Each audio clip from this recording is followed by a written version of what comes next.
In this video, your Ollie will go from this to this. For many people, the Ollie is the hardest skateboard trick to learn for a couple of reasons. The first one being that it's the first skateboard trick that most people learn, meaning that they don't have anything to really base it off of, and you're just really going into it head first, and I get that. But the Ollie will benefit you in many ways in skateboarding because most tricks have some sort of Ollie in them. Without further ado, let's actually get into how to Ollie.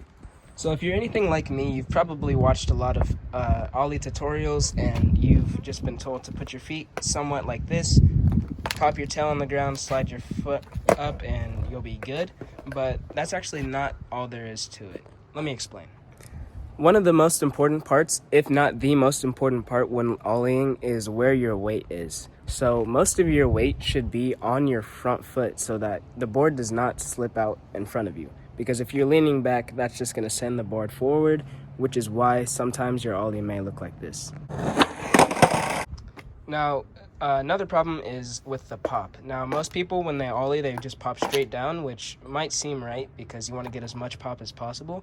But instead of actually just popping straight down, you actually want to pop behind you a little bit so that it makes it easier for your front foot to slide. Now, with that slide, you want to make sure you're bending your ankle so that you can actually get the friction on the board. That's what pulls it up and drags it so that you can bring it up. And the third and final tip that I have for you today is the jumping part. So whenever you pop, a problem you might have is that back foot stays pretty far down so that your Ollie doesn't get much height. What you want to do to fix this is actually, after you pop, practice popping and then bending your knee so that the board can come up and follow you while you're pushing this side down so that it kind of goes like a seesaw motion. So let me show you.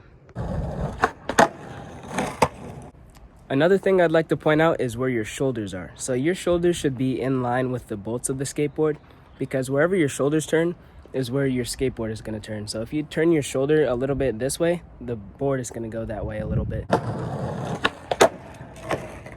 So yeah, make sure your shoulders are in line with the bolts of the skateboard and you're looking straight forward so that the board stays directly under you and doesn't turn in any direction.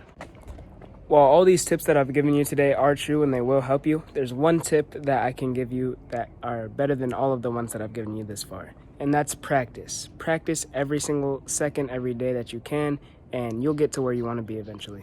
That's all.